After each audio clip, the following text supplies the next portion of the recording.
Eh, ¿Quieres que empiece directamente con el tema o leemos el Chaitanya Charitamrita primero o directamente Bueno, pasamos a las cuatro sampradayas? sí, directamente a las cuatro sampradayas, Vale. pero si tú has buscado alguna parte de la escritura en donde se hable de eso, pues sí, lo podemos leer, lo que Sí, lo tú que pasa que preparado. sí, hay, pero no hay parte, por lo menos en el Chaitanya Charitamrita, que se hable de las cuatro. Será ahí de repente referencias a una o la otra en particular. Mm. Eh, entonces, si vamos a hablar de las cuatro, podemos ir directamente al Vale, tema. sí, en realidad los domingos nosotros más bien lo que hacemos es buscar como un tema y buscamos un orador y entonces, o oradora y entonces pues tocamos ese tema de acuerdo pues a donde quiera la persona que da la clase que hable Perfecto. sobre eso, referenciarse, pero no necesariamente tiene que ser el Chaitanya Charitamrita. Ok. Entonces, si me das permiso para compartir pantalla, Sí, bueno, ya puedo mientras ir ya haciendo la introducción. El tema de las cuatro sampradayas Vaishnavas, que sampradaya es una palabra muy amplia. Generalmente nosotros la usamos para referirnos a linajes o tradiciones religiosas, espirituales, eh, pero vamos a ver, por ejemplo, en el Chaitanya Charitamrita que se usa mucho en el sentido de grupo. O sea, cada vez, por ejemplo, que el Chaitanya Charitamrita se refiere a grupos de Harinam, especialmente cuando se habla de los grupos eh, en los que se dividía los cantores en el Ratayatra o en los Harinams, se usa la palabra Sampradaya. Entonces, Sampradaya quiere decir grupo. Eh, pero a partir de una referencia que hay en el Padma Goranga, en el Padma Purana, perdón, en el Padma Purana, ahí se dice que dentro del Vaishnavismo hay cuatro linajes. Bien, ¿qué sería? Hay cuatro linajes Vaishnavas que descienden de diferentes deidades o diferentes devas, ¿no? Una que desciende de Brahma, otra que desciende del señor Shiva, otra que desciende de Lakshmi y la tercera que desciende de los Kumaras. Cada uno de ellos recibió el conocimiento, la revelación de una encarnación, un avatar, ¿no? Por ejemplo, los Kumaras lo reciben de Hamsa, ¿no? La encarnación de Cisne.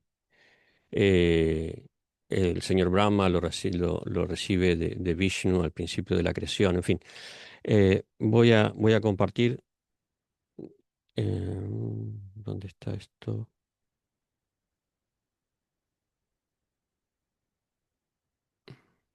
A ver si se ve, sí. Entonces, como dice aquí, esto es un material que yo había preparado para la universidad, pero bueno, es bastante práctico, así no me voy demasiado del tema y se termina la hora y solamente hablé de una. Así me mantiene un poco más en el tema. Entonces, tenemos cuatro sampradayas, como decía, una desciende de Lakshmi.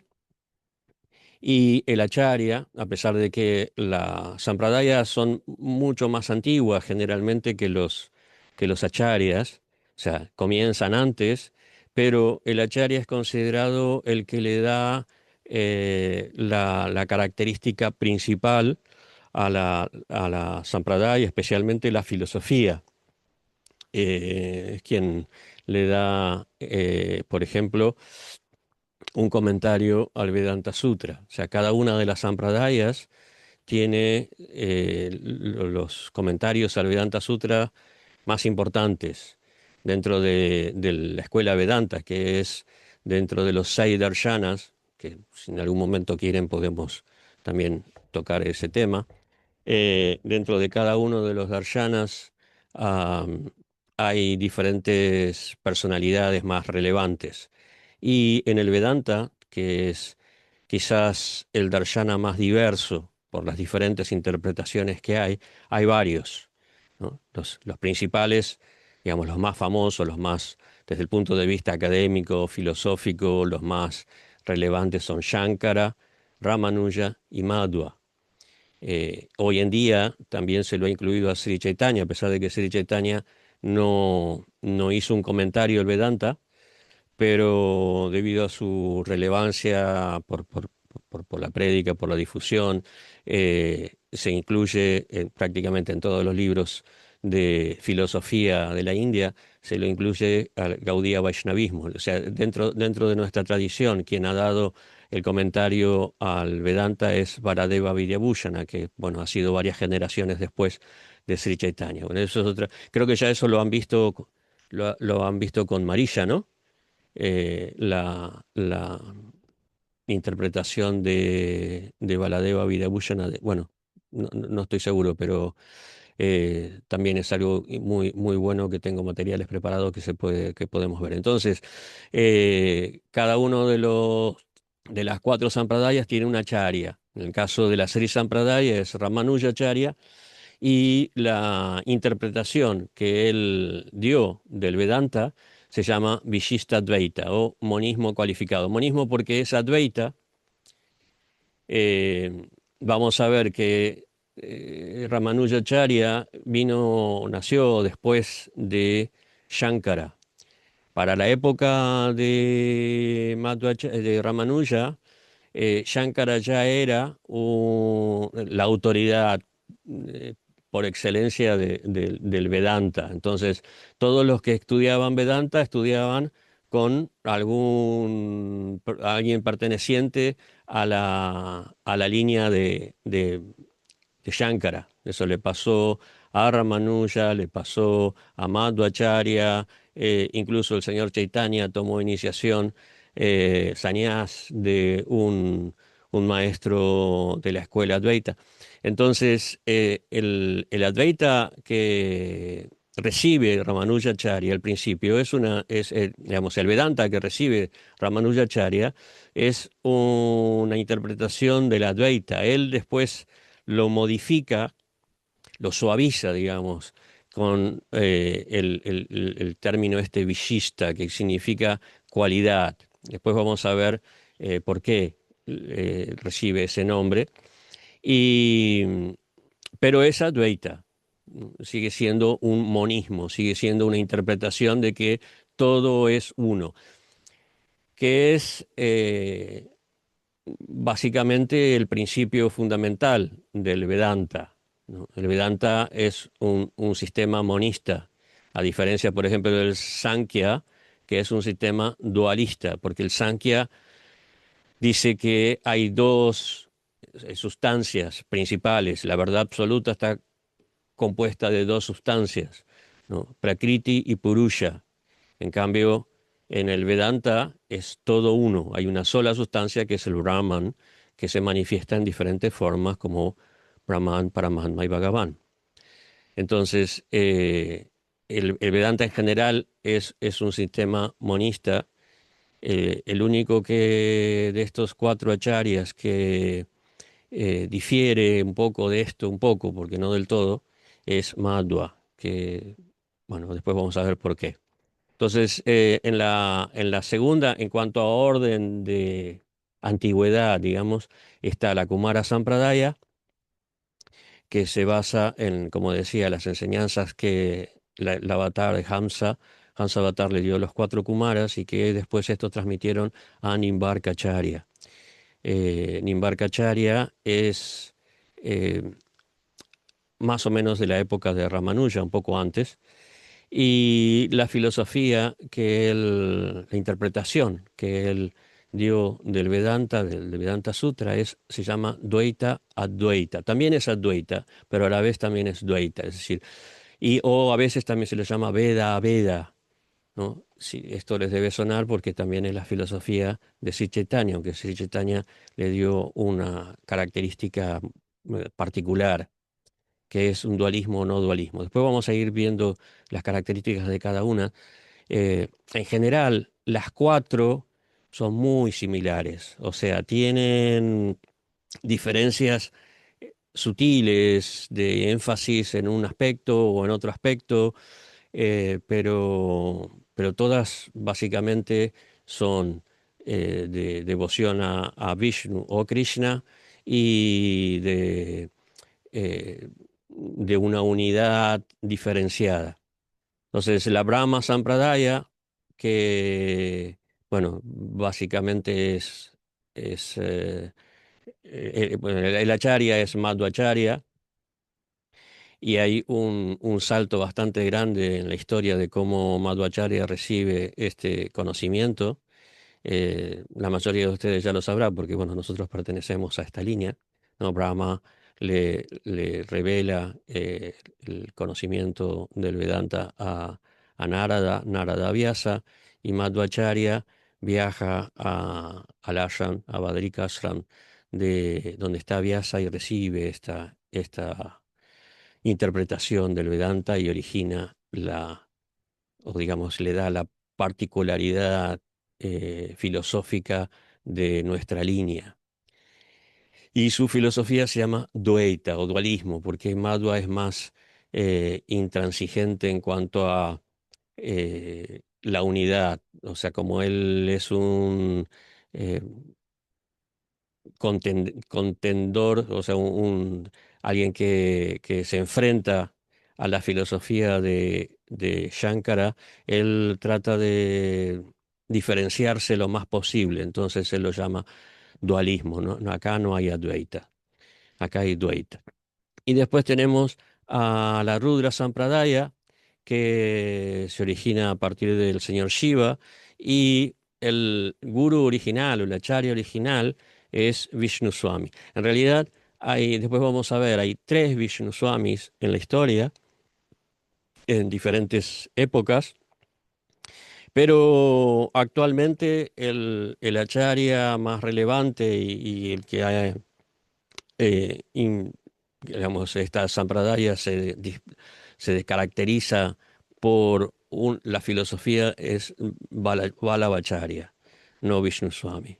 No, Valavacharya pertenece a la línea, pero le dio una interpretación eh, particular, personal, y hoy en día es la interpretación que es más importante en esta Sampradaya, y por eso también se lo considera el Acharya. Valavacharya nació unos años antes, creo que 6 años antes de Sri Chaitanya Mahaprabhu, y probablemente sea el mismo Valavacharya que aparece en el Chaitanya Charitamrita.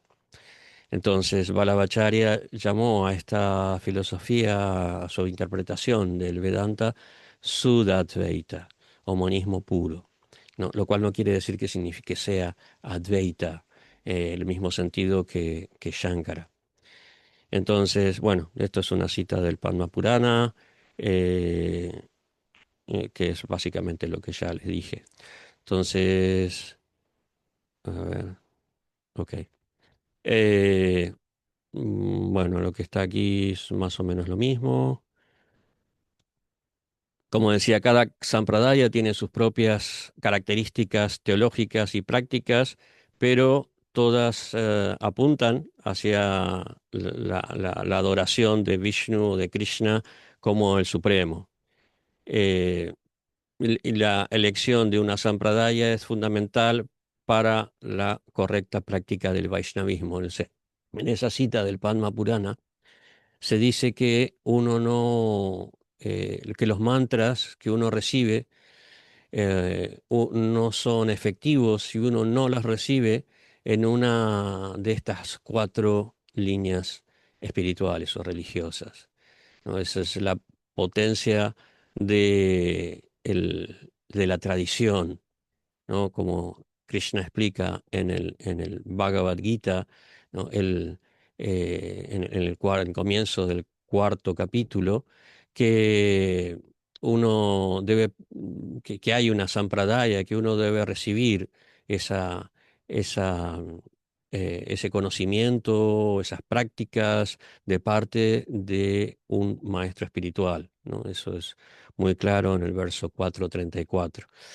Entonces, eh, para que nosotros, digamos, seamos reconocidos, debemos eh, pertenecer a alguna de estas cuatro sampradayas, que se han dividido, o sea, hay una gran variedad. Después vamos a ver, ¿no? Por ejemplo, la Sri Sampradaya, la Brahma Sampradaya, o como decía recién, lo de Balavacharya, en la Rudra Sampradaya, se han dividido muchas veces en diferentes líneas que priorizan o una forma del Señor, o una práctica, o una interpretación del Vedanta, eh, porque, bueno, es una característica de la historia del hinduismo que hay mucha liberalidad en cuanto al pensamiento, en cuanto a la interpretación,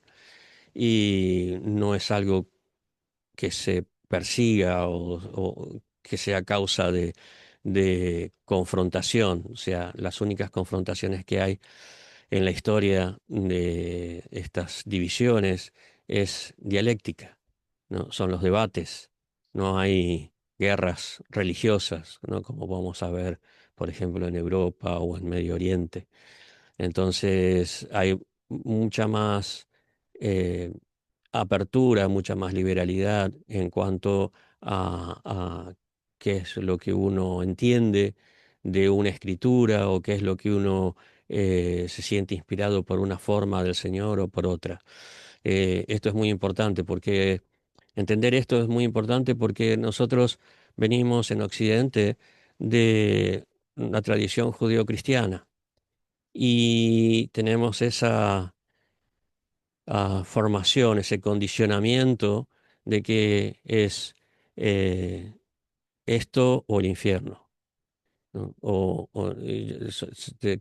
Que uno solo, una sola tradición es la dueña de la verdad. Y las escrituras nos dicen, en el Srimad Bhagavatam nos dicen que el Señor es como la joya Vaiduria, ¿no? La joya Vaiduria es una joya tornasolada que, si uno la mira de un ángulo, es azul; si otro la mira de otro ángulo, es verde; y si la mira de otro ángulo, es roja, ¿no? Porque eso es lo que significa tornasolado. Entonces, el Señor tiene tantos aspectos que, y es ilimitado, entonces no podemos abarcarlo todo. Entonces, lo que sucede es que, bueno, una acharya se concentró en un aspecto, otra acharya se concentró en otro aspecto, y dan diferentes interpretaciones, y eso no significa que estén equivocados. Eso significa que simplemente como personas han elegido por propia inspiración o por las circunstancias particulares. Como decía antes, Madhva va en contra de Shankara y pone un énfasis en su filosofía eh, en relación con esto, pero no significa que, que él esté equivocado y Ramanuja no. Eh, de hecho, Sri Chaitanya, la filosofía de Sri Chaitanya, difiere bastante de la de Madhva, y eso es una de las quejas de muchos de los seguidores de Madhvacharya en relación con, con el Gaudía Vaishnavismo, que cómo puede ser que esté en desacuerdo con el Acharya, ¿no? Si pertenece a la Madhvacharya, debería eh, eh, seguir estrictamente la filosofía de Madhvacharya, pero Sri Chaitanya tomó más y se identificó más con la interpretación de Ramanuja y de Nimbarka que con la de Madhva. Entonces podemos ver cómo muchas veces una escuela, una tradición, toma una corriente y diferente de otra, y eso es porque va a dar lugar no solo a la interpretación de la Acharya, sino también va a dar lugar a diferentes tipos de personas que se va a sentir más inspirados por una y o por otra, ¿no? Es como, a mí siempre me ha impactado mucho el caso de Anupama, ¿no? El hermano menor de, no recuerdo ahora el nombre, eh, bueno, no importa, el hermano menor de Rupa y Sanatana Goswami, que era un devoto del señor Ramachandra. Y sus hermanos mayores, lo inspiraban a adorar a Krishna, ¿no? Y esto le contaba Rupa al señor Chaitanya. Pero y él, por el hecho de recibir la instrucción de sus hermanos mayores, que eran tan eruditos y tan excelsos devotos, ¿no? Trataba y se esforzaba muchísimo de adorar a Krishna, pero él finalmente se dio por vencido y dijo, no puedo abandonar mi adoración al señor Ram. Y cuando Rupa le explicó esto al señor Chaitanya, el señor Chaitanya le dijo, eso es perfecto, está bien, porque le ha dado su corazón al señor Ramachandra. Y hay varios casos más en el Chaitanya Charitamrita similares. Entonces podemos entender que debido a nuestra naturaleza, nosotros podemos sentirnos más atraídos a una interpretación o a una forma del Señor que a otra.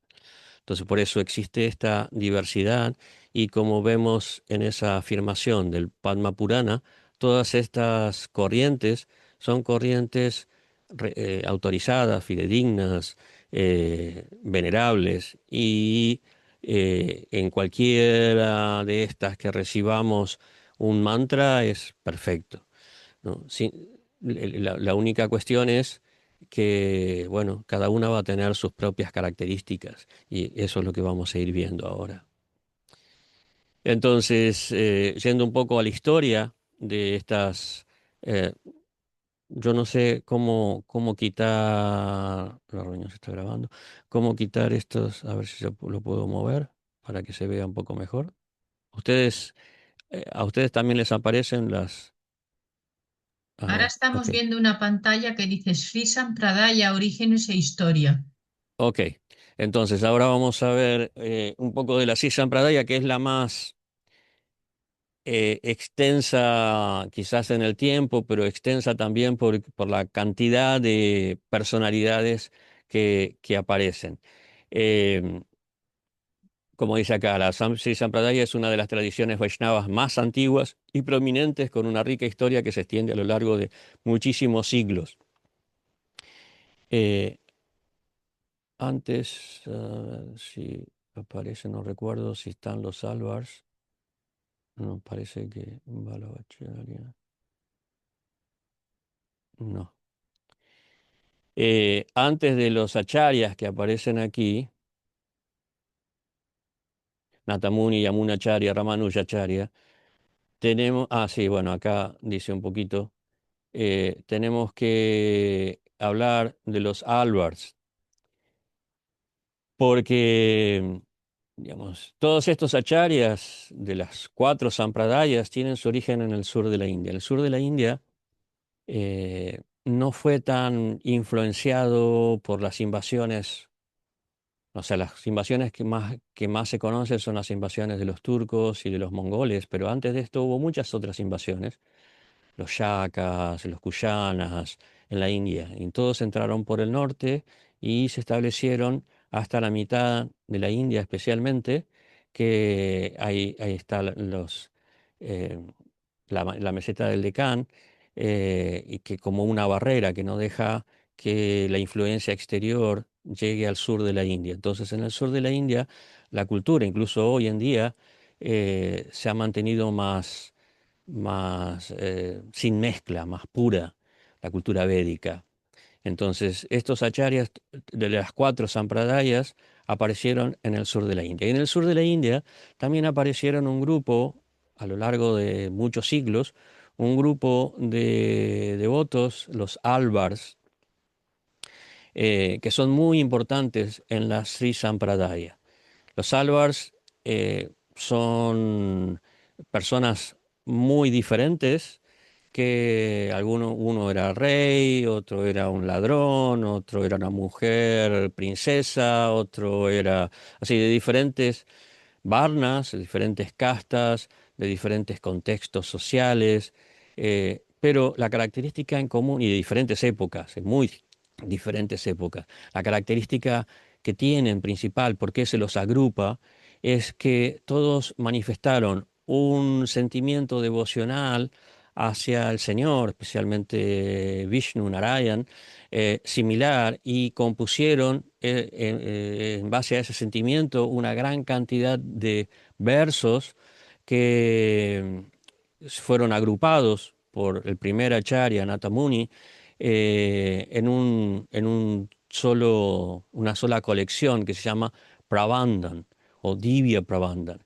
Y básicamente es lo que le da la característica devocional a toda a la Sampradaya.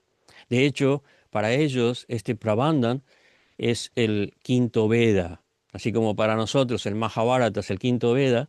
En la Sri Sampradaya el quinto Veda es este Prabandhan. Son 4.000 versos compuestos en la lengua tamil. Esto es importante porque bueno, es una lengua, quizás la lengua más importante del sur de la India y en cuanto a cantidad de hablantes. eh, y se utiliza en la adoración diaria del, del templo, ¿no? Ah, ahora se me fue el nombre del templo principal de la tradición. Em, ya, son varios y los nombres tamiles Sri Rangam. me Sri Rangan, exacto. Em, entonces, eh, la Sri Sampradaya tiene su origen especialmente en estos himnos, en estos, que, como decía, fueron, ay, me corro esto, fueron compilados, en realidad fueron redescubiertos por Nata Muni, porque a lo largo de los siglos estos versos se habían perdido y en un peregrinaje que hizo Nata Muni, que es más o menos de la misma época de Shankara, siglo X, quizás un poco posterior, eh, él era un devoto que estaba viajando en peregrinaje y pasó cerca de uno de los lugares de nacimiento de uno de estos Álvars y escuchó algunas de estas poesías y quedó completamente sorprendido, cautivado por la emoción de estos versos. Entonces comenzó a preguntar y le dijeron, no, mira, esto está perdido, esto solamente nos quedan estas estrofas, ¿no? Pero él estaba determinado a, a encontrarlas, así que le dieron unos versos que había compuesto otro de los Álvars. Los versos que él escuchó eran de Nan Malvar, que es el más importante de los Álvars. Y le dieron los versos que habían compuesto en glorificación a Nan Malvar, uno de los discípulos de Nan Malvar, que era otro Álvar. Y le dijeron, bueno, ve a el sitio de nacimiento de Nan Malvar y recita estas glorificaciones 12.000 veces.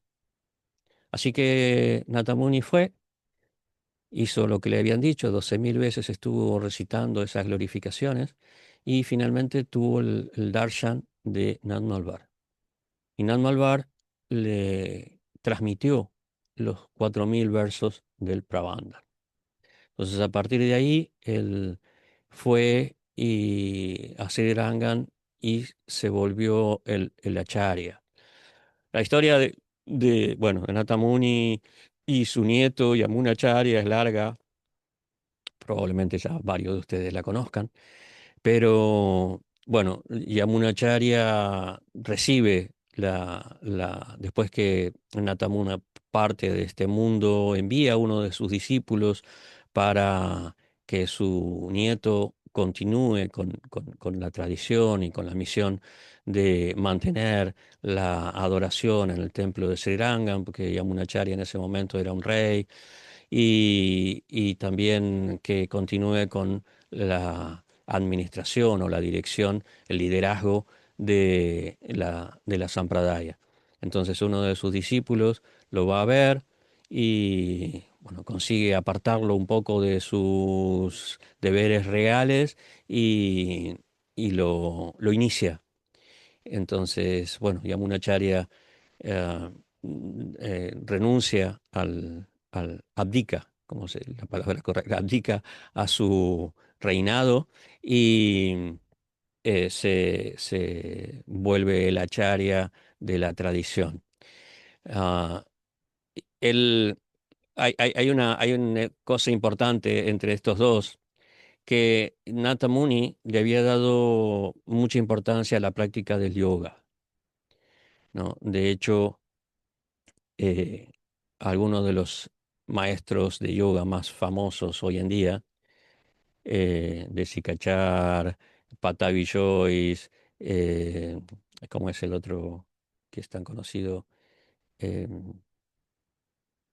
bueno, ellos reciben la instrucción de Krishnamacharya. Y Krishnamacharya es un Sri Vaishnava, era un Sri Vaishnava, eh, que afirmaba que descendía de Natamuni, de la línea de Natamuni, y que había recuperado uno de los textos de Natamuni en los que hablaba del yoga vajista. Y, y bueno, ¿qué pasó después de Natamuni? ¿Por qué su texto se perdió? ¿Por qué dice Krishnamacharya que lo recuperó? Porque eh, cuando Yamunacharya asume el liderazgo de la Sampradaya, él dice, no, el Bhakti no puede estar comprometido con ningún otro tipo de práctica. Y quita todas las prácticas o la importancia del yoga, como que él lo ve como algo que competía con el Bhakti. Entonces él elimina todas las prácticas propias que había establecido Nata Muni. Bueno, eso es simplemente una eh, anécdota aparte, pero a mí por lo menos me ha ayudado a entender un poco eh, de dónde vienen. Porque en el principio, en el movimiento de la conciencia de Krishna, había bastante reticencia con la práctica del yoga. Hoy en día ya no, pero bueno, eh, un poco viene de aquí. Eh, entonces, y aquí vemos también cómo uno puede enfatizar una cosa, el otro puede enfatizar otra, y siguen siendo los acharyas, ¿no? No es que uno estaba en el camino, estaba desviado de la senda del bhakti, y el otro no. Entonces, Yamunacharya tiene muchísimos discípulos, pero él en una ocasión vio y bueno, tuvo la visión de que Ramanuja debía ser el siguiente acharya, no era la persona elegida, ¿no? Pero en ese momento Yamunacharya estaba siendo eh, instruido por un maestro Advaita. Entonces, cuando Yamunacharya lo vio, dijo, no quiso encontrarse con el actual maestro de Ramanuja, y lo evita. Pero cuando estaba en su lecho de muerte, envía a uno de sus discípulos a buscarlo, lo mismo que había pasado con él, y lo traen mm, justo cuando, bueno, Yamunacharya ya había muerto, pero por una esto es lo que me pasa cuando empiezo a hablar de la Sisa Pradaya, que hay tantas historias que generalmente me enredo más con la historia que con la filosofía. Eh, por unas indicaciones sorprendentes, ¿no? Que Yamunacharya tenía en el lecho de muerte, tenía, o sea, ya había fallecido y tenía tres dedos eh, doblados y no se lo podían enderezar, ¿no? Y cuando Ramanuja llegó, ¿no? Hizo tres votos y a medida que iba haciendo cada uno de los votos, los dedos de Yamunacharya se iban extendiendo. Entonces, bueno, todos entendieron, por lo menos en principio, después a través de muchas otras eh, eh, historias, entendieron de que Ramanuja era el elegido. Y Ramanuja, si bien no fue iniciado por Yamunacharya, fue iniciado por cinco de los discípulos de Yamunacharya. O sea, no es que, bueno, ya está, dieron esa indicación y ya lo pusieron como la Acharya, no, tuvo toda una formación en la Sisampradaya. Y Yamunacharya es llamado el Acharya de la Sisampradaya por fundamentalmente, aparte de por cómo organizó la adoración en los templos, la administración de todos los templos relacionados con la Sri Sampradaya, etcétera, pero especialmente por los comentarios que él escribió, especialmente al Vedanta Sutra y al Bhagavad Gita, ¿no? Por las escrituras que él fue desarrollando, exponiendo una filosofía personalista, a pesar de que era Advaita, exponiendo una filosofía personalista, es decir, Dios es una persona y las almas son diferentes de él, eh, que mantienen una relación personal eterna. Entonces, o sea, profundamente devocional, porque el Advaita, si bien hay práctica del bhakti, pero es un bhakti inferior al jnana. O sea, el jnana es superior, ¿no? Y el bhakti es simplemente para los monistas, es simplemente un peldaño, un escalón, para poder comprender en última instancia el Brahman y bueno, ya en ese caso el bhakti desaparece, porque es todo uno. Entonces, vale, hablamos de los Alvars. Am, Otra característica de la Sri Sampradaya es que es mucho más ortodoxa en cuanto a la época védica, ¿no? O sea, la Sri Sampradaya, dentro de las tradiciones Vaishnavas, es la única que mantiene una liturgia védica en la adoración en los templos, porque la, las demás tradiciones siguen una liturgia tántrica, ¿no? Normalmente cuando usamos la palabra tantra, a todo el mundo se le ponen los pelos de punta porque tantra, no, es algo oscuro. No, no. Hay diferentes tipos de tantras, ¿no? En el Vaishnavismo nosotros practicamos o seguimos lo que es la adoración Pancharatra. Pancharatra es el Tantra Vaishnava. Y en las seis y en las otras sampradayas también siguen otros ágamas, que son escrituras tántricas Vaishnavas. Y en la Sri Sampradaya se sigue, se le da tanta importancia a la liturgia, a los rituales y la forma de adoración védica como a la tántrica. O sea, hay hay un cierto equilibrio y una cierta em, permanencia o mantenimiento del ritual tántrico, del ritual védico, que en general no se recomienda en el Kali Yuga porque es muy complicado para nuestras posibilidades, pero bueno, ellos mantienen ciertas partes o ciertos aspectos, ¿no? De hecho, no todos los rituales, pero sí algunos, ¿no? Después, bueno, aquí tenemos la que dice el sur de la India, tradiciones tamiles.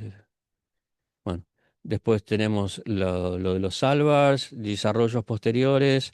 Después, como decía, estas sampradayas pueden dividirse y a partir de la Sri Sampradaya se desarrolla la Ramanandi Sampradaya, que es una tradición muy grande, muy importante en la India especialmente, y que se diferencia de la Sri Sampradaya en el sentido de que Ramananda, que es su fundador, le da más importancia a la adoración de Sitaram que a la adoración de Vishnu Narayan, porque en la Sri Sampradaya se adora a Narayan, a Lakshmi Narayan, ¿no? Eh, y a partir de la Ramanandi después se va a ver otra escisión, otra separación, que es la de Swaminarayan, también que es muy famosa. Y así, bueno, ha dado origen a diferentes, la Sri Sampadaya ha dado origen a diferentes corrientes, diferentes escuelas. Y dentro de la Sri Sampadaya también una división posterior, creo que en el siglo XVII, a ver qué dice acá, no, siglo XVIII. Dos corrientes que, a ver, sí, acá se explica un poco más la filosofía. Dos corrientes, los Tenkalais y los Vadakalais, que resaltan unos la literatura sánscrita, los Vadakalais, y o sea, la literatura sánscrita y que tiene que ver más con el norte, y los Badakalais resaltan más la literatura tamil, que tiene que ver más con el sur. Entonces ellos se identifican así, como de los del norte y los del sur. Y también otro detalle relevante es la diferencia de interpretación en el camino del bhakti que ellos dan, ¿no? No diferencia, sino más énfasis que ponen unos en una cosa y que ponen otros en otra. Los Badakalais enfatizan más la, ah, el esfuerzo personal, ¿no? Y el esfuerzo personal para alcanzar la liberación, y los Tenkarais enfatizan más la gracia de Dios. Digo que es interesante porque esa es la principal diferencia que hay entre el catolicismo y el protestantismo, especialmente la interpretación de Lutero de las Escrituras. Podría ser, Lutero, podría ¿cómo? ser que lo que estás hablando no sea la diapositiva que tienes puesta. Sí, Yo acá veo está aquí explicando, Vishista Dvaita. aquí, aquí. Aquí, eso. Ahora. Esto, bueno, sí, aquí esto. Lo que pasa es que empezaba a hablar en la anterior y bueno, tenía que saltarme una. Entonces, ellos enfatizan más los Tenkalai enfatizan más la gracia y dan el ejemplo de que el camino del Bhakti depende de la misericordia de Vishnu, ¿no? Dan el ejemplo de la gata que lleva al gatito en su boca, sin lastimarlo, lo lleva en sus fauces y lo traslada de un lado para otro, y el gatito no hace ningún esfuerzo, ¿no? En cambio, los Tenkalai, no, perdón, los Badakalai, enfatizan más el esfuerzo personal, y dan el ejemplo de el bebé mono, el monito, que no es la mamá la que lo agarra, sino el monito es quien se agarra. O sea, depende, él hace el esfuerzo para aferrarse a la madre. Entonces, ellos, debido a esta interpretación, le dan importancia al karma yoga, al jnana yoga y al bhakti yoga, ¿no? O sea, no es solamente el bhakti o la misericordia digamos, la gracia, eh, que en la Sri Sampradaya se llama propati.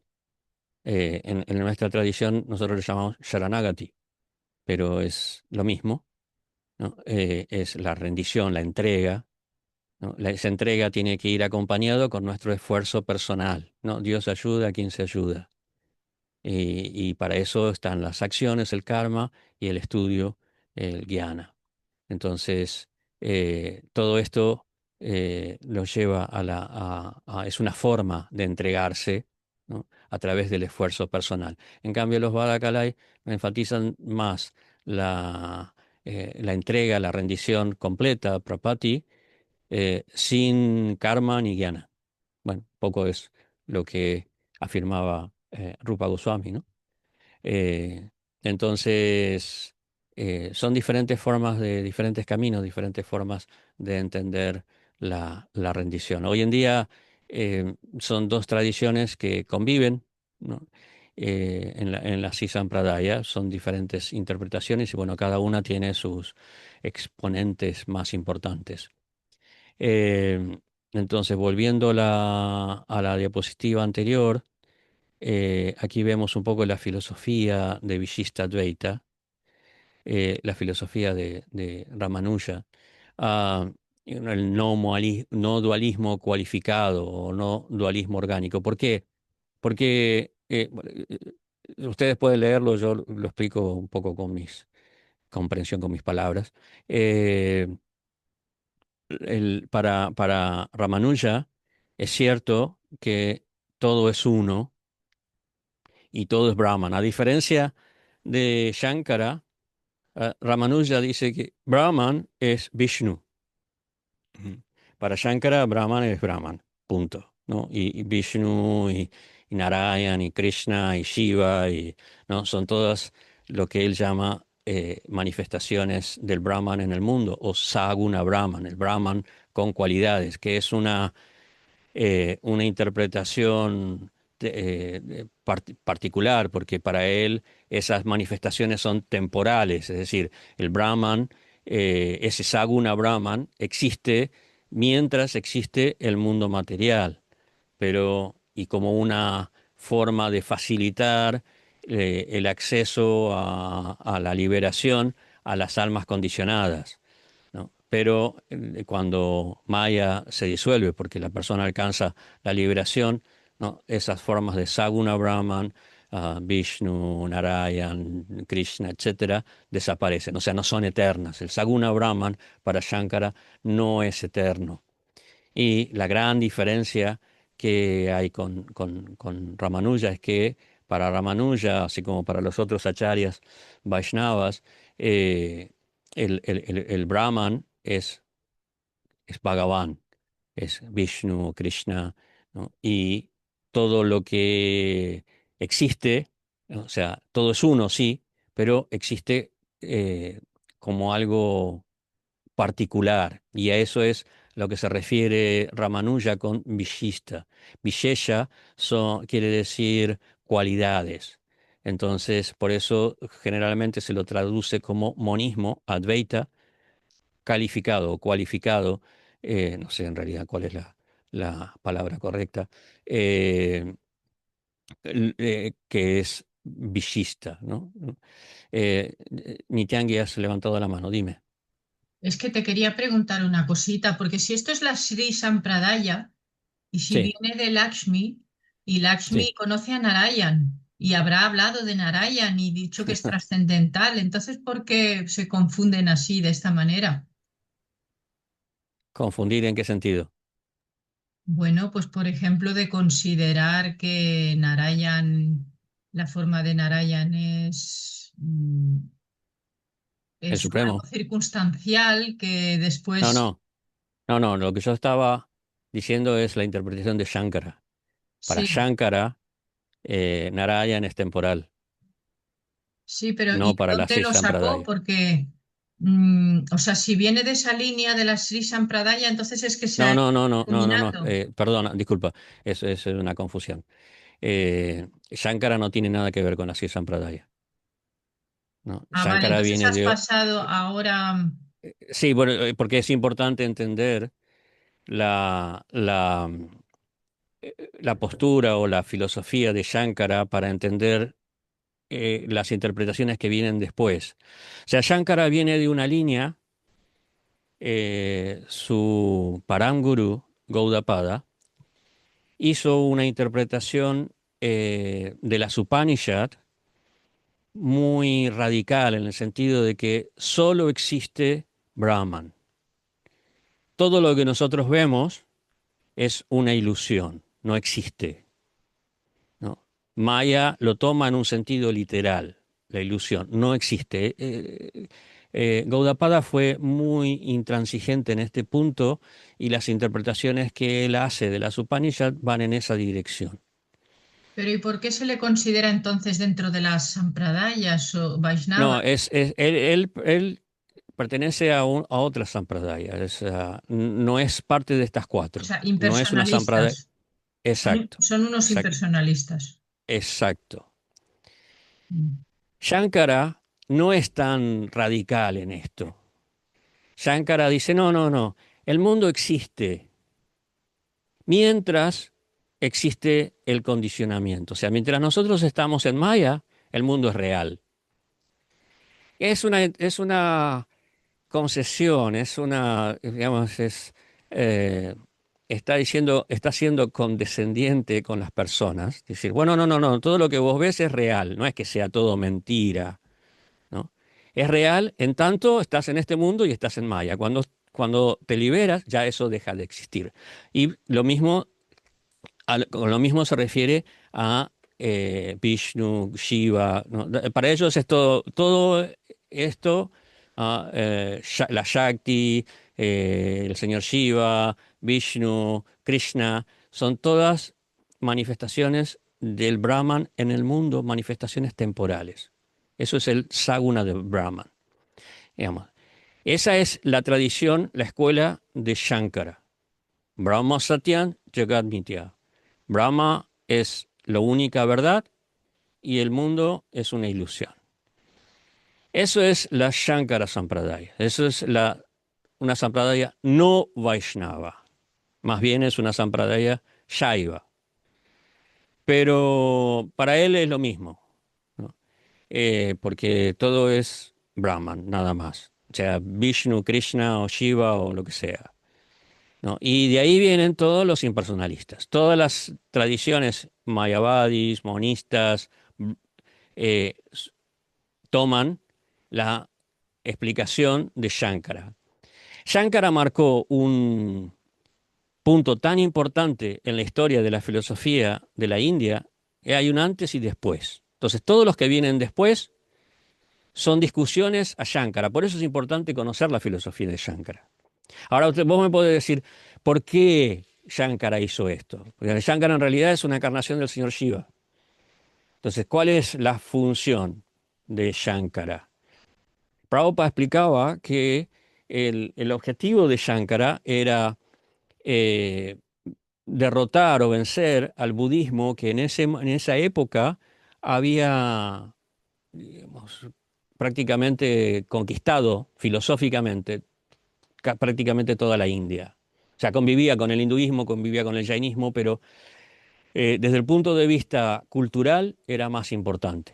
Desde el punto de vista académico era más importante. Tenían la Universidad de Nalanda, que tenía 10.000 alumnos, o sea, que es famosa en la historia.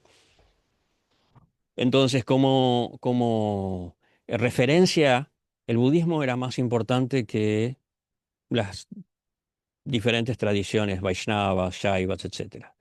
Entonces, Shankara viene, adopta la filosofía del budismo, en vez de decir todo es nada, él dice todo es uno, que es básicamente lo mismo,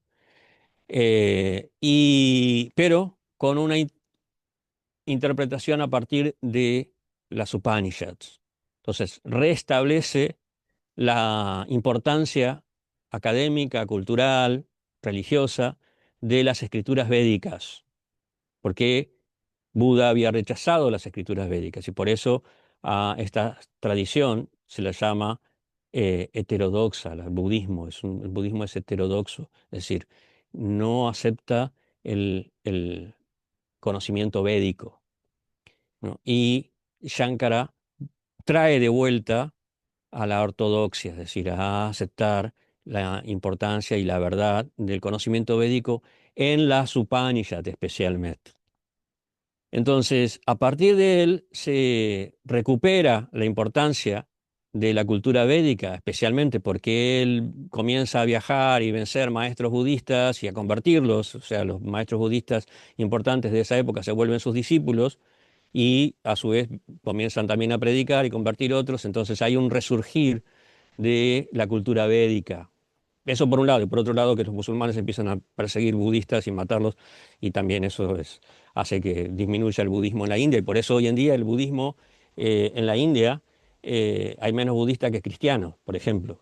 Creo que es el 1 o el 2% de la población india es budista, ¿no? El budismo se fue al sur, a Sri Lanka, al sudeste asiático, a China, Tíbet, etcétera. Entonces, esa es la importancia de Shankara. Pero, claro, la interpretación que él da es parcial, porque él da solamente el Brahman, él solamente habla del Brahman como un paso intermedio entre la filosofía budista y una visión más completa de...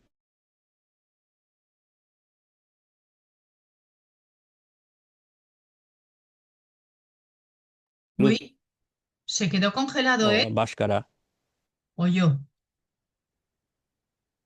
¿Hola? No, no te escucho. ¿Vosotros habéis visto a Duarca congelado o soy yo? Sí, Sí. sí, se congeló por un momento. Ah, vale. Es que Internet no está preparado para tanto, para, para tanta Mm. filosofía. Se le trabó el cerebro a la transmisión. Entonces, bueno, resumiendo, Shankara hace un puente entre el budismo y el personalismo, un puente temporal, pero se vuelve sumamente importante. Entonces, ¿qué pasa? Para completar el círculo, completar lo que es la comprensión perfecta de eh, unidad y diferencia, eh, los siguientes acharyas, Vaishnavas, debaten con Shankara, lo rebaten, lo refutan, especialmente Madhva. Entonces, esta interpretación que hace Ramanuja es en parte Advaita, en parte eh, respalda o digamos sigue la afirmación de Shankara de que es uno. En realidad ese es el principio básico del Vedanta. El Vedanta dice todo es uno. O sea, ahí se basa, el Vedanta se basa en esa afirmación, todo es uno. Pero a la vez dice, pero dentro de esa unidad hay cualidades. Esas cualidades son las jivas y el mundo, ¿no? El mundo y las jivas son las cualidades del Brahman. Pertenecen, están unidas al Brahman, pero simultáneamente son particulares, ¿no? Son, así como él dice, la cualidad de el loto azul, ¿no? El hecho de ser azulado es algo diferente, pertenece al loto, pero a la vez es una particularidad especial. Es un vishesha, es una cualidad particular, ¿no? Porque el azul es algo en un sentido independiente, la cualidad de ser azulado es algo independiente del loto. No es que solamente los lotos son azules, hay otras cosas que son azules. O sea, el azulado existe, eh, tiene una característica particular diferente del loto, pero a la vez es una particularidad del loto. No sé si me estoy explicando bien, si estoy siendo claro, estoy siendo claro. No, no son temas sencillos. Em, y a veces, bueno, yo como estoy acostumbrado ya hace muchos años que leo y estudio esto, para mí son familiares y pienso de que son familiares para todo el mundo bueno, no tiene que ser así. Entonces, básicamente, para no extenderme mucho más, él da esa interpretación a la unidad. Sí, todo es uno, pero las almas y la naturaleza material son particulares, son cualidades de ese uno.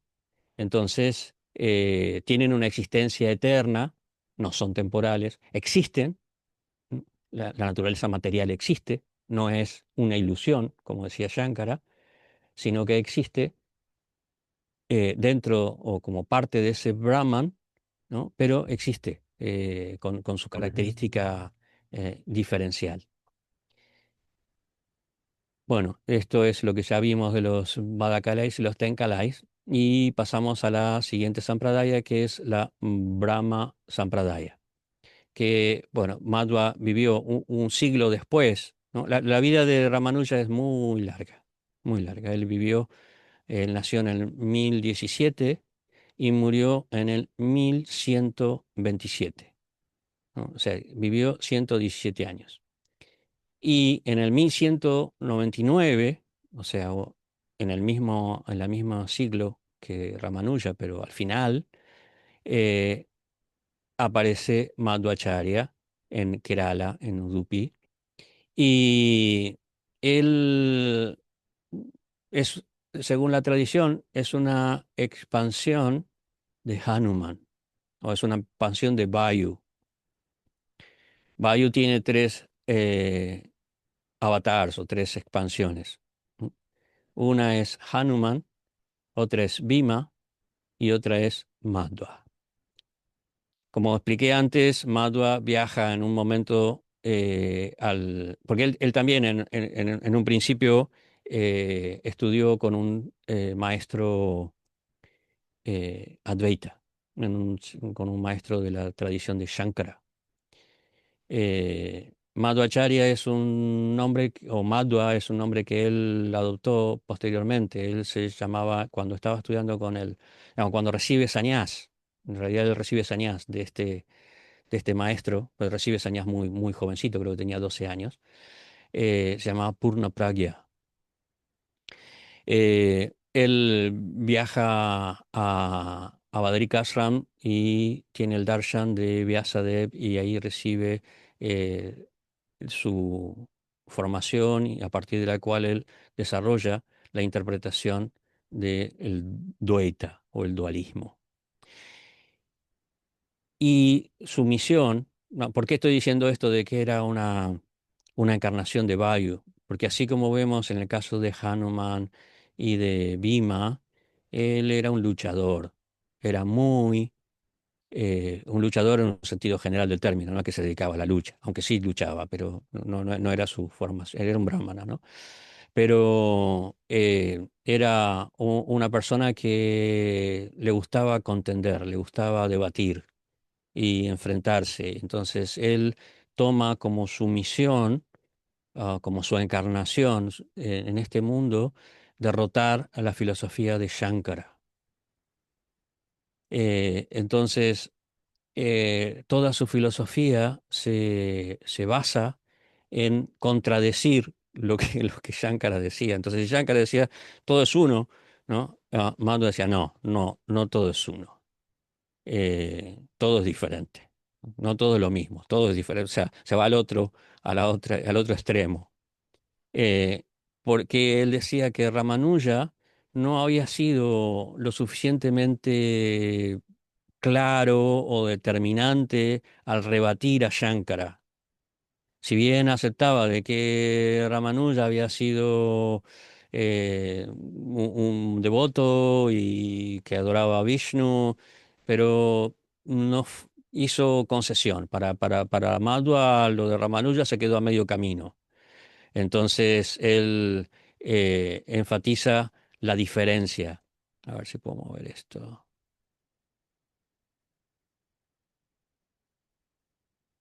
Ok. Y bueno, aquí se mencionan algunos de sus discípulos, Jayatirtha, Vyasatirtha, y bueno, hay todos una línea que desemboca para nosotros en Madhavendra Puri, que a su vez inicia a Ishvara Puri, que a su vez inicia a Sri Chaitanya. Por eso nosotros pertenecemos a la línea de Madhva. Hay discusiones, creo que hoy en día están resueltas más o menos, con aquellos que pertenecen a la Madhva Sampradaya, digamos, aquellos que eh, pertenecen a los templos que fundó Madhva, en cuanto a nuestra conexión. Uno es lo que yo ya había dicho antes, que Sri Chaitanya adoptó más la filosofía de Ramanuja y de Nimbarka que la de Madhva.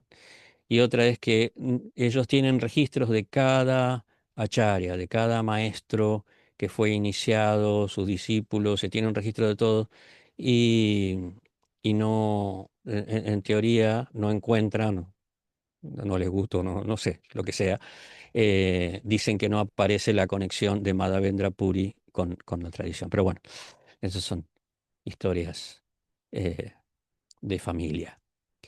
Entonces, Madhva enfatiza la diferencia. Él dice, no solo que somos diferentes, hay 5 diferencias básicas en relación con el mundo, las jivas y el Brahman. 5 diferencias. Es decir, el Dios y el alma son diferentes. Dios y la materia es diferente. El alma y la materia también son diferentes. Entre las almas también hay diferencia, no es lo mismo, no es todo uno, ¿no? Entre las diferentes personas hay diferencia. Y entre las cosas materiales también hay diferencia. O sea, hay diferentes, no, el fuego, el agua son diferentes, ¿no? Por ejemplo. Entonces, eso se llama Panchaveda, ¿no? Las 5 diferencias propuestas por Madhva. Gaurani Singhal levantó la mano. A ver, eh, dime. Y Hare Krishna. Hare Disculpe Krishna Prabhu. la pregunta, pero me he quedado un poco liado en eso que estaba usted comentando, disculpe, ¿eh? No, Eh, no, disculpen el ustedes tema que no puedo hacerlo más fácil. nosotros, es decir, ah,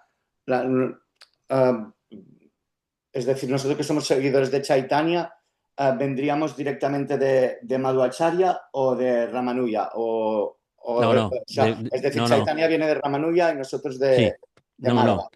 No, el hecho de que de que Chaitanya se haya sentido más identificado con la filosofía de Ramanuja, no significa que pertenezca a la tradición de Ramanuja, Vale. porque hay muchas diferencias con la tradición de Ramanuja. Lo que explicaba, por ejemplo, antes en relación con los rituales, la tradición de Ramanuja, la Sampradaya, es mucho más ritualista y es mucho más ortodoxa en ese sentido. Y nuestra tradición es diferente, es más de contenido que de formas. Seguimos algunos de los ejemplos de la Sampradaya en el sentido de que, porque Gopal Bhatta Goswami era de la Sampradaya y él, cuando toma refugio en Sri Chaitanya Mahaprabhu, se vuelve un Gaudiya Vaishnava, se adhiere a la Madhva Sampradaya, pero trae muchos de los elementos de adoración de la Sampradaya, más simples, pero hay una influencia, ¿no? Por ejemplo, si nosotros vamos al templo de Brindavan de Radharraman, que era de Gopal Bhatta Goswami, vamos a encontrar ahí una adoración mucho más elaborada, ¿no? Y por eso Prabhupada le dijo a sus discípulos que fueran a aprender cómo adorar a la deidad a ese templo, porque hay una adoración más elaborada. Los rituales son más complicados, etcétera. Entonces hay una relación de convivencia, aunque haya diferencias, pero yendo a tu pregunta, nosotros pertenecemos a la Madhva Sampradaya, mal que le pese a algunos de los Tattvavadis, de los seguidores Muchas de, gracias. de nada. Entonces, volviendo a Madhva, a ver, voy a sacar esto. Ok. Am, bueno, básicamente lo que él decía, que Ishvara es Dios, la personalidad suprema, Vishnu, Narayan. Él también adora a Krishna, aunque él no acepta a las gopis. Bueno, es una diferencia particular de Madhva. Para él las gopis son apsaras, son, son eh, doncellas celestiales. Nityangi. Sí, dime, Y mira, quería adelantadora. decirte que a ver si te parecería bien, por la hora que es, de que es en esta clase hayamos tocado la Sri Sampradaya y la Brahma Sampradaya. Y Sí. después las otras dos, pues si pudieras, las podríamos hacer el próximo domingo. A ver qué te parece. Sí, en realidad las otras dos son mucho, hay mucho menos que hablar, pero bueno, puedo seguir con la Madhva bastante más todavía. Sí, sí, podemos continuar en el domingo que viene. En Vale. realidad, de estas dos de las que hablé son las más importantes, Ujú, las que han generado más material, digamos, histórico y filosófico. ujú, Madhva escribió, creo que unos 27 tratados, 27 libros. Eh, a diferencia de Ramanuja, Madhva, otra cosa que criticó de Ramanuja es que no había hecho comentarios a los Upanishads más importantes. No, Shankara, por ejemplo, tiene comentarios a no recuerdo si 9 o 12 de los Upanishads, porque Shankara reconocía solo 12 Upanishads que son los primeros, que son los más antiguos. El Ishopanishad no lo reconocería, ¿no? Sí, sí, sí, sí, Ah, porque pues el ahí te Upanishad queda es muy claro el personalismo. mm, lo que es claro para nosotros. Hay una cosa muy interesante que, bueno, como vamos a seguirlas el domingo que viene, puedo extenderme un poquito más. Hay una cosa muy interesante que el sánscrito da mucho juego para manipular la interpretación. Así es como hay una ciencia, ¿no es cierto? Hay ciertos dogmas de ciencia y los descubrimientos que yo hago tienen que encajar de alguna manera en ese dogma, ¿no? Por ejemplo, la arqueología. De la misma manera, cuando hay una filosofía que es tan relevante como la de Shankara, todo tiene que encajar más o menos las interpretaciones. Entonces, ¿qué hacen los seguidores de Shankara muchas veces? El sánscrito, eh, nosotros lo escribimos, ¿no? Incluso el Devanagari, separando las palabras, pero originalmente en las escrituras las palabras no están separadas. Eso es muy importante entender, ¿no? El sánscrito en las escrituras se escribe todo de corrido, sin separación, ¿sí? Entonces, a veces no es tan fácil determinar cuándo termina una palabra y empieza la otra. Entonces, lo que muchas veces los seguidores o incluso los precursores como Gaudapada de Shankara hacían era dividir la palabra de otra manera, de manera que formara otra palabra, otra interpretación y pudiera favorecer su interpretación de las escrituras.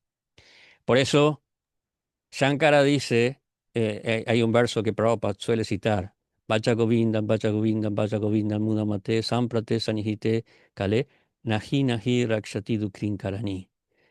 Adoren a Govindan, adoren a Govindan, adoren a Govindan. Vuestros juegos de palabras, ¿no? De raíces sánscritas, no los van a salvar en el momento de la muerte. ¿Por qué dice eso? Porque hacían esas manipulaciones de la gramática, de la etimología, del origen de las palabras, de la interpretación de cada palabra y también de la formación de las palabras. O sea, trasladaban la raíz sánscrita de una palabra más adelante, la cambiaban de sitio. Entonces, sacaban la interpretación que les convenía. Sí, Nityangi, dime. Mira, quería decirte que ya que tú has mencionado que tanto la Brahma Sampradaya como la Sri Sampradaya hay más información, en un momento dado, si te parece a ti bien, en la siguiente clase puedes incluso continuar con lo que te quede de estas y también añadir lo que haya de las otras dos y dejamos un espacio como para preguntas Ok. porque si no luego, ya la semana que viene ya no nos acordaremos tanto de lo que acabas de contar. ¿Y qué te parece? Bueno, esto queda grabado, ¿no? Lo compartes. Sí, sí. Y mira, y yo te quiero decir una preguntita justo de lo que acabas de decir ahora. También, hoy en día, personas que no son Prabhupada-nugas tachan así la Prabhupada de también hacer eso que estás diciendo, de ser tan devoto de Krishna, que está poniendo siempre a Krishna y a la Suprema Personalidad de Dios por todas partes así y pueden decir, mira, aquí no lo pone, pero usted lo está diciendo, ¿no? O sea que eso mismo también si la Prabhupada lo hace como devoto, ¿verdad?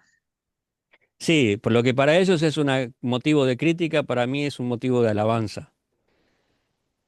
Porque Prabhupada ve el Bhakti en todas partes. Incluso, o sea, en el Bhagavad Gita, el Prabhupada traduce el Karma Yoga como Bhakti Yoga, traduce Buddhi Yoga como Bhakti Yoga. O sea, para mí es una eh, cualidad, una cualidad excelsa de Srila Prabhupada, de su devoción.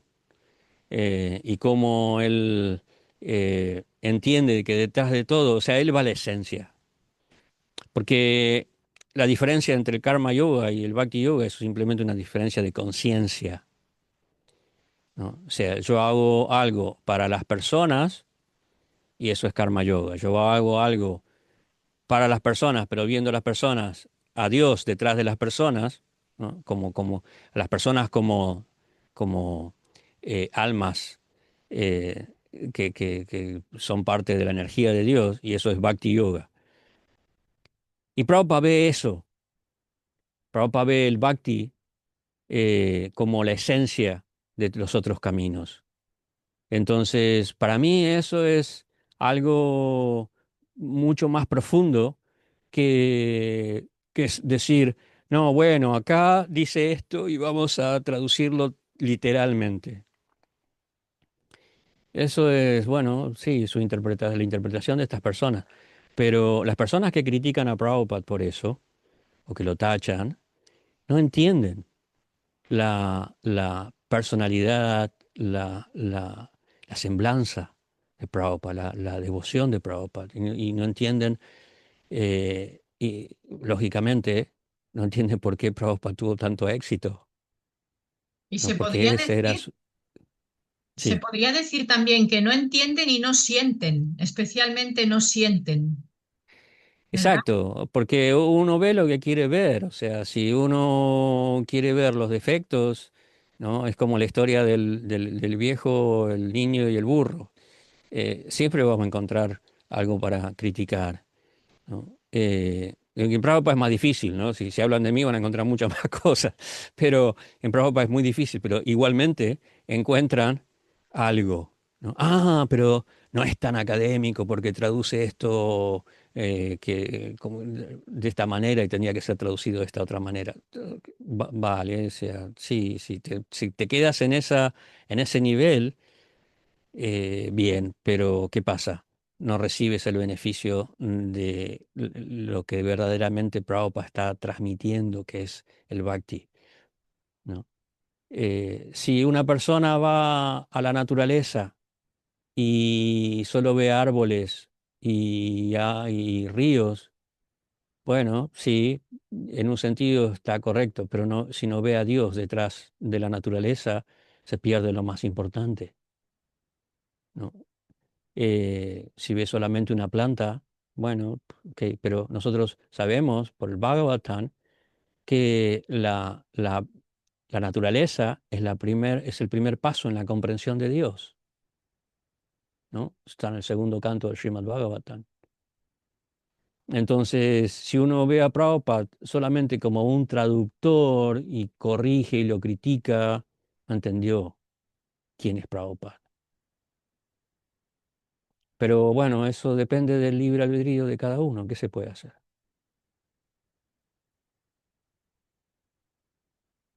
Entonces, ¿te parece bien si hacemos eso? Si abrimos el espacio a preguntas y después Sí, tú sí. ya continúas en el próximo domingo con lo que te quede de estas dos sampradayas y con las otras dos que tienen menos información. ¿Te Sí, me parece? parece perfecto. Ahora son las 9:08. No Mm. sé si alguien más tiene alguna otra pregunta. Sí, Lakshmi Seva de vida, sí. ¿Dejamos de compartir? Sí, a ver, dejar de compartir. Ok. Tienes el micrófono apagado, Lakshmi Seva. Perdón. Mi pregunta va en relación a la pantalla que teníamos compartida, que ponía que Maya no es ilusión. Para la... No Para la Sri entiendo. Sampradaya. No, no, Para no la... es ilusión en el sentido, en el mismo sentido que Shankara decía que era ilusión, es decir, que no existía. Es Ah, ilusión vale, en el sentido de que no es lo que parece, pero existe, ¿no? vale. El ejemplo que solía dar Prabhupada es el de la serpiente y la soga, ¿no? A la noche en la oscuridad va caminando por el campo y se tropieza con una soga y piensa que es una serpiente. Entonces se asusta, ¿no? Un Mm, impersonalista o un seguidor de Shankara dirá, no existe, no hay nada ahí, no hay ni serpiente ni soga, no existe, ¿no? Es la negación propia de la persona que se ha asustado. Y una de las características propias de los seguidores de Shankara es que son personas que están frustradas del mundo. La negación del mundo viene porque uno está demasiado frustrado con las relaciones personales, entonces, ¿no? Su objetivo es acabar con la personalidad, porque las personalidades implican eh, decepciones, conflictos. Entonces dice todo, al final no hay nada, ¿no? La paz, la felicidad es que la personalidad desaparezca. Entonces, la reacción de un impersonal y de un advaitino será, no, no hay, la soga no existe, ¿no? En cambio, un personalista dice, no, no, no es lo que yo pensaba que era, no es una serpiente, pero hay una soga. El mundo no es lo que yo pensaba, no es el paraíso, no es un lugar eterno, es temporal y miserable, ¿no? Pero, y las formas cambian, y esa es la ilusión del mundo, que todo es temporal. Lo que ahora es un mouse, ¿no? Mañana va a ser, no sé, cualquier otra, un juguete, cualquier cosa. Eh, es temporal. Entonces, en ese sentido es una ilusión, pero existe. El plástico existe. Y antes fue petróleo. Y antes fue un dinosaurio. ¿Se entiende? Ok, gracias. Hare Krishna. Paul, Ahora Hare Krishna, mis José. reverencias. Iba mis primero José. reverencias. Haribo. Iba primero José, perdón. Ok, José, perdón. Bueno, muchas gracias. Duarca, muchas gracias por la clase. Muchísimas Gracias a gracias. ustedes por ser tan pacientes. Por lo que veo, todas las sampradayas son importantes, o sea, y por lo que, ¿no? Y necesarias para el avance espiritual. Entonces se podría decir que la que pertenecemos nosotros, la Madhva Acharya, ¿no? La Madhva Acharya, es como una recopilación de todas, es la más completa, o algo así. Esa es mi pregunta. Srila Bhaktivinoda Thakur decía que Sri Chaitanya había tomado elementos de cada una de las sampradayas. Había resaltado características importantes o aportaciones de cada uno de los acharyas y había eh, combinado estos elementos más importantes en la filosofía de Achintya Veda Veda. Entonces, nosotros de alguna manera fuimos nutridos por cada una de estas sampradayas, ¿no? Filosóficamente, históricamente, culturalmente, ¿no? Por ejemplo, Balavedeva Vidyabhusana era un Tattva-Avadi, un seguidor de Madhva, es decir, él estudió en los templos de Madhva todas sus refutaciones a la filosofía de Shankara. Y cuando él compone, digamos, él recibe el comentario del Vedanta de la deidad de Govinda en Jaipur, ¿no? Él, en su interpretación, él utiliza la formación que tenía también. Digamos, es una interpretación Gaudía Vaishnava, pero con elementos también de la filosofía de Madhva. Entonces, nosotros tenemos elementos de todas. Hay algo importante que yo quería decir, es que todas son importantes, ¿sí? Y nosotros estamos eh, nutridos, alimentados por elementos de todas. Pero nadie hizo lo que Prabhupada hizo. Con todo el respeto a todos los acharyas, cada uno cumplió una misión en su momento esencial, pero la obra de Prabhupada es única, es, es superhumana. Y eso es muy importante tener en cuenta. Cuando nosotros podemos maravillarnos de las proezas de Madhva, de Ramanuja, y muchas veces porque no son cosas sobrenaturales. Madhva podía, uy, en cualquier momento se me acaba la batería. Madhva podía luchar con 21, tenía la fuerza de 21 personas, tenía una fuerza sobrenatural porque es una encarnación de Vayu y todo. Y no valoramos lo suficiente la tarea titánica, ¿no? que Prabhupada realizó. Porque Prabhupada no hacía manifestaciones milagrosas, pero lo que hizo fue un milagro. Eso es muy importante tener en cuenta. Cuando uno, muchas veces los devotos, yo he visto muchos devotos que se obnubilan con esta sampradaya, la otra sampradaya, no sé qué, ¿no?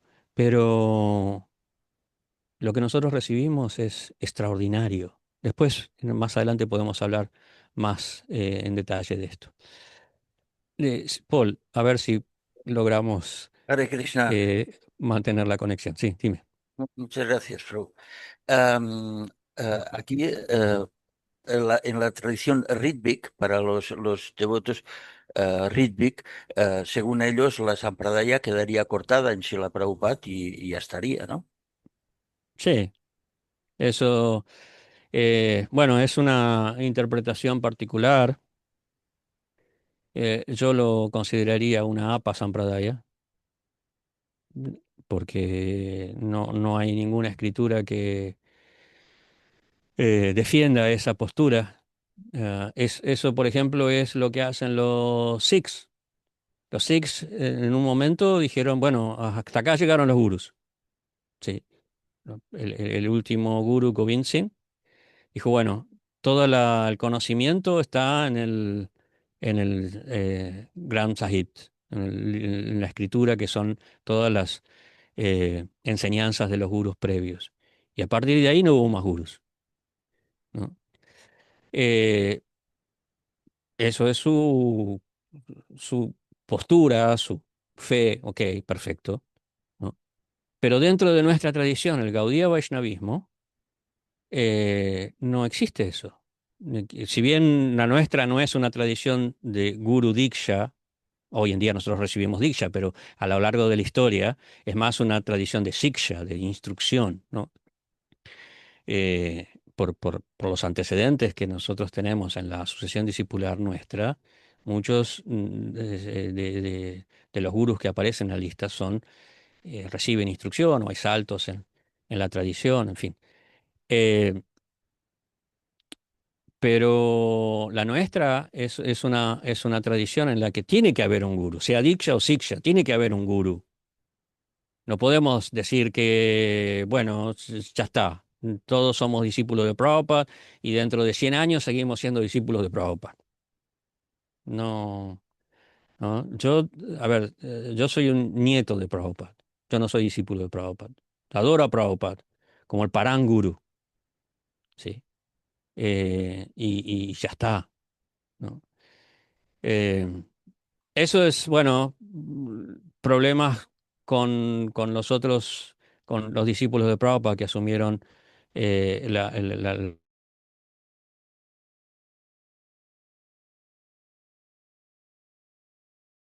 Vaya, tenía que haber enchufado porque se ve que ya lo mencionó, que se quedó, que tenía La la batería batería. ya que le estaba avisando. No sé si se va a volver a conectar, podemos esperar un poquito si va a buscar el cable y enchufa. Y si no, pues lo dejamos aquí, ya seguimos la semana que viene. Yo tenía aquí dos preguntitas, pero también ya nos hemos pasado de la hora.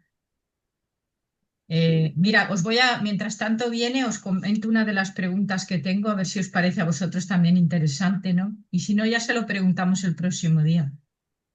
Pues mira, a mí me llama la atención saber, ¿no? Que cómo reconocer, porque él ha mencionado que uno el hermano menor de los Goswamis, mm, tenía una devoción espontánea por el señor Ram.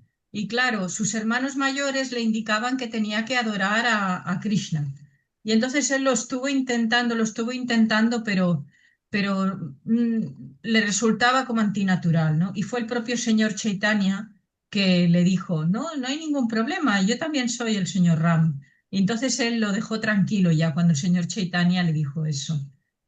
Entonces yo le quería preguntar a Duarca que cómo reconocer, porque nosotros puede que tengamos una atracción, se puede dar el caso, que tengamos una atracción por decir, ay, pues yo me siento más atraída por Radha Krishna o por el señor Chaitanya o,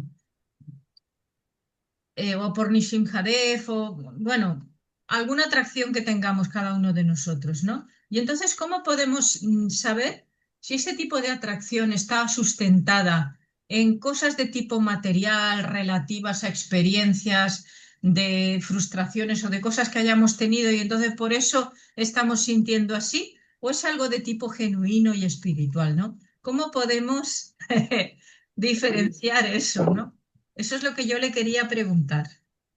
Y mira, voy a poner un ejemplo, mientras estamos esperando un poquito, si no ya pues nos vamos. Mira, pienso, pero no estoy segura si eso es algo genuino, ¿no? Yo tengo una atracción natural por Ladu Gopal. O sea, siempre he sido un poquito reticente a adorar a Radha Krishna, por ejemplo. Puedo poner un ejemplo. Y eso me viene de lejos, ¿eh? O sea, yo cuando he tenido la oportunidad de estar en la granja y un tiempo haciendo servicio, en ese caso era el servicio para las deidades. Yo siempre inmediatamente dije, no, yo voy a hacer el servicio para Goranitai. O sea, no me atrevía a adorar a Radha Govinda Chandra. O sea, yo nunca he hecho servicio para Radha Govinda Chandra. Me parece a mí que ni siquiera les he tocado los pies, teniendo la oportunidad, porque me parecía como, no sé, como que, mm, como muy elevado, no sé, como que yo no podía entrar ahí, algo así. Pero con Gornitai no tenía problema, al revés, que había como mucha confianza, no sé, como que mi manera de relacionarme no es así tan protocolaria, sino como más de confianza, no sé, al punto de que, por ejemplo, cuando las deidades grandes, para bañarlas se usa una toalla mojada y le pasas primero la toalla mojada y después le secas. Y entonces para mí no era como lo que dicen en el libro de la adoración de la deidad, como que tiene que ser todo, sino para mí eran más bien como si fueran unos niños y yo les estaba cuidando y así, ¿no? Y entonces luego, después yo ya en mi casa, pues me llegó la Dugopal. Y ahora, curiosamente, me ha llegado Srimati Radharani bebé. O sea, no os lo perdáis, que no la he ido a buscar yo, que me ha llegado. Entonces ahora tengo un altar aparte en donde tengo Ladu Gopal y tengo Srimati Radharani bebé. Los dos. Srimati Radharani es un poco más pequeñita que en tamaño que Ladu Gopal. Y entonces yo para mí, pues así no hay, lo tengo para mí como natural. Pero si a mí Radha Krishna, yo como que no me atrevería. algo así, pero Gora Nitai también sí los tengo. Yangi, ahora que Sí. dices eso, yo algo he escuchado que como que también hay los que adoran al Ladu Gopal, como que, no sé, o sea, no tenerlo en un altar, no lo puedes tener, es mejor tener a Chaitanya o algo así, porque yo tengo también a Madre Yosada con, ¿no? Con al Ladu Gopal lo tengo, pero no sé qué me dijo que no tiene que estar en el altar o algo así, lo he bajado, lo he puesto abajo del altar. Bueno, me parece que lo que quieres decir es que tienen que haber altares aparte. O sea, cuando uno tiene, por ejemplo, Nishin Hadev, tiene que tener su propio altar. Y luego tienes que tener, eso lo tengo yo está separado. Tengo a Sri Chaitanya y a Nityananda con el Sri Guru Parampara, y luego tengo otro altar aparte con Ladu Gopal y... Es otro altar, Sí, vale. es otro altar, pero sí los... Habrá Bueno, aparte. parece que no viene Duarca, ¿eh? Ya lo vamos a dejar aquí porque parece que Duarca no viene. Ya le preguntaremos, ¿vale? Pues nada, lo dejamos aquí. Mm. Venga, Hare Krishna, Haribol, que Ok. tengamos un buen día de domingo. Hare Krishna.